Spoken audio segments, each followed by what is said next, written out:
Hi, I'm Bethany. Our latest video blog series continues today with sustainability, highlighting how consumers can support classic town businesses and activities that operate with sustainable practices and why that's important in our towns. The Clover Market is a roving market from Chestnut Hill, Pennsylvania to Bryn Mawr, Pennsylvania, and today we're in Collingswood, New Jersey. It's definitely a lot of high-end, sustainably sourced products. It focuses on a lot of small vendors, so people who make their own crafts, like Saffron Creations, who use a tin from the 1960s, turn it into beautiful jewelry. And then you have a lot of other vintage and antique sellers as well. My name is Julia Passafume. I am a seamstress and I make children and baby clothing out of sustainable materials. I use organic cotton whenever possible because it's grown without pesticides and herbicides. I love American-made materials too. If I can support a local business, that's best, but as long as I can keep it in the country, that's even better. When it's handmade, it's just a little bit more special and you have a little bit smaller of a footprint. I'm George Camry. I'm currently the president of the FOF Coalition, one of the founders. Lot 323, it's a parking lot that we turned into a community space. 6 shows over 3 months. It's Friday nights from 6 to 9:30. And what they do is we have musicians come from Philly and from New Jersey area. We have food trucks, tons of kids activities. People can turn clay here, buy things from our vendors that are local, all the way from Delaware to Philly to Central Jersey, and just hang out with their families. As far as our materials and what we use to build, everything is donated or given to us. We will take anything that anybody has to build our projects and we'll immediately incorporate it to the vision and build plan.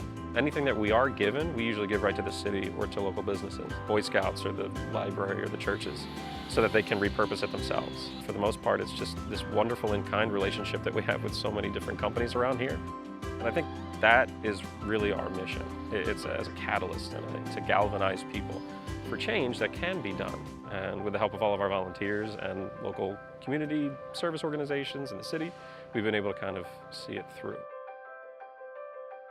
Hi, my name is Ryan Solakowski. I'm the executive chef at Lotus Farm to Table restaurant in Media, Pennsylvania at 112 West State Street. We concentrate on seasonality, so we're using local ingredients at their peak time during the season. So you won't see tomatoes in January. There is a lot of vegetables. But that also means we're using local and sustainable proteins. We kind of look at if someone's going through the trouble to make sure that they're not destroying the land that the cows are farmed on, or the pigs, or even the potatoes, that that area will be able to be farmed next generation, the generation after. Now we're kind of getting into that mid-spring, early summer, so you're going to start seeing a lot more fruits, berries, a lot more local lettuces, and that's kind of stuff that we're going to highlight. Welcome to Boredom Distillery, located in lovely Lansdale, Pennsylvania. I'm first-generation Armenian, so is my brother. My wife is Hungarian. So we figured, hey, why don't we do a European-style brandy distillery? Here in our barrel room, we have the products that require a little bit more polish and aging. This would be your whiskeys, such as single malt, bourbon, rye whiskey. We also have a variety of different rums. And we do also have brandies aging in barrels. A few months ago, we introduced our first display of brandies, our apple and a pair of pears. We never use artificial flavors, never use any sweeteners, no food coloring, no preservatives, no juices, no concentrates, no oils, no extracts. We do everything using real ingredients, or we don't do it at all. All of our apples are sourced locally from Frecon Farms in Boyertown, and we also get cider pressed at Solberry Orchards. From a sustainability standpoint, we try to avoid putting anything down the drain. There's always a purpose for it that can be reused in another industry. And all of our apple scraps, all of our beet scrap, all the spent grain that's mashed after distillation.